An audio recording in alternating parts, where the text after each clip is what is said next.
Hi, welcome to the video. I'd like to say welcome back, but Literature is a brand new YouTube channel. So if you like this type of content, please let me know, because nothing's worse than yelling into the void.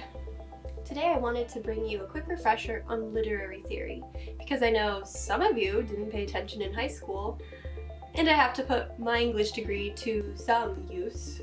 But because it's 2019 and we can't get away from the clusterfuck that is our political climate, I will be providing examples of how these strategies can be used to manipulate or misinform you. Allusion, a passing reference to a person or event, usually well known, to let the audience draw their own parallels. For example, saying anybody or anything is literally Hitler, or Mother Teresa.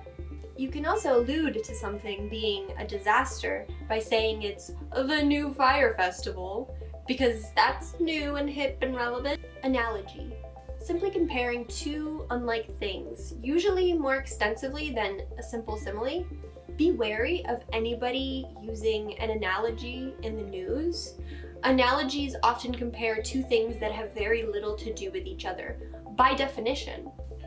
Going away from lit theory for a second, there's also something called argument from analogy, which attempts to accredit the rules and properties of one of the things being compared to the other. A gross but well-known example of this argument is the argument that says, if we let gay people get married, what's next? People are gonna want to marry their dogs. Which I do, but that's beside the point, I'm not even gay. Anecdote, a short description of a remarkable event or incident. Anecdotes are the weakest type of evidence. They're barely accepted in high school essays, and don't even think about citing your own, or someone else's, personal experience as evidence in higher academia. If someone is telling you an anecdote, always think, why is this person telling me this? Do they have a point they want me to concede? Or did we start talking about universal basic income, and now they're telling me all about their friend's cousin, Marcel, who's been unemployed for the last 3 years on food stamps and is doing absolutely nothing to find a job and pull himself up by his bootstraps like an exemplary wage slave. Aphorism, pithy, catchy sayings that are generally accepted to be true, like winners never quit, or only a Sith deals in absolutes, which is absolutely a line I used when breaking up with an ex-boyfriend. The funny thing is that these are often misquoted, like blood is thicker than water, or jack of all trades, master of none. I hope we all know the full saying here. The blood of the covenant is thicker than the water of the womb, and jack of all trades, master of none, but still better than a master of one, which is completely the opposite of what we think today's shortened versions mean. Also, there are so many proverbs and cultural sayings that we can find plenty that contradict each other. The early bird might get the worm, but haste makes waste. Opposites attract, but birds of a feather flock together. Just because it sounds catchy doesn't necessarily mean it applies to the current context. Is your company downsizing because of a hit to the bottom line in the past fiscal year instead of firing a bunch of employees? Is a politician talking about tax cuts for job creators or the already rich elite? Then you might be dealing with circumlocution and euphemism, literally meant to deceive by going around the point. Hopefully this won't puzzle you for too long, just read between the lines.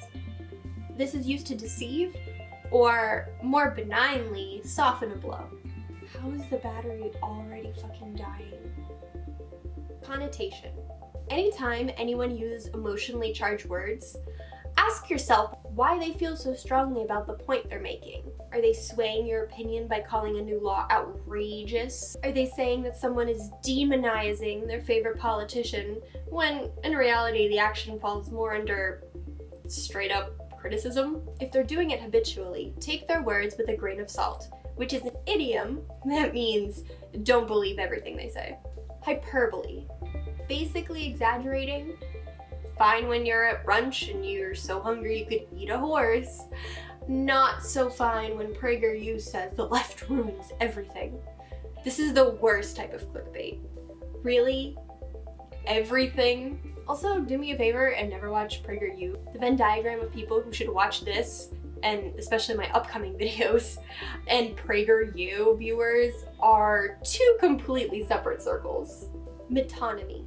Here's a dangerous one. This is when you don't use the right word for something, but a different word that is inherently linked to it, often for a symbolic purpose. So instead of saying, some of the liberal senators don't know what they're talking about, somebody could say, the left has no idea what they're talking about.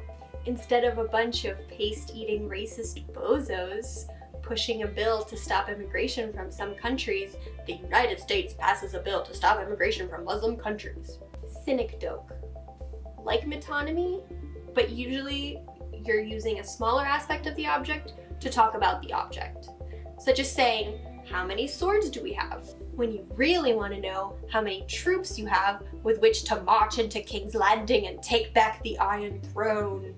This can be used to dehumanize people. For example, instead of thinking of the country's poorest people as full individuals with unique needs and desires and dreams and inherent value, you call them mouths to feed.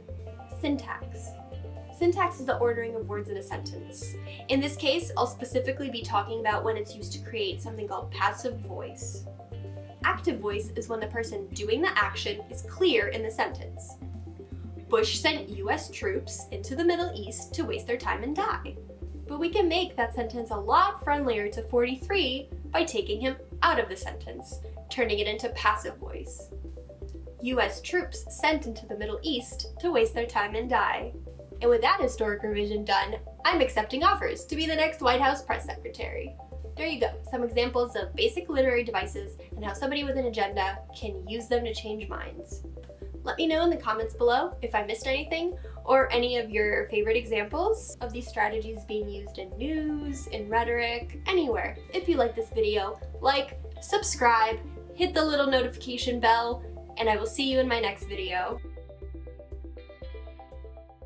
This isn't very useful in trying to persuade anyone. Portmanteau.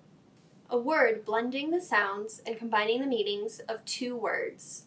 For example, brunch, a mix of lunch and breakfast. Or lefterature.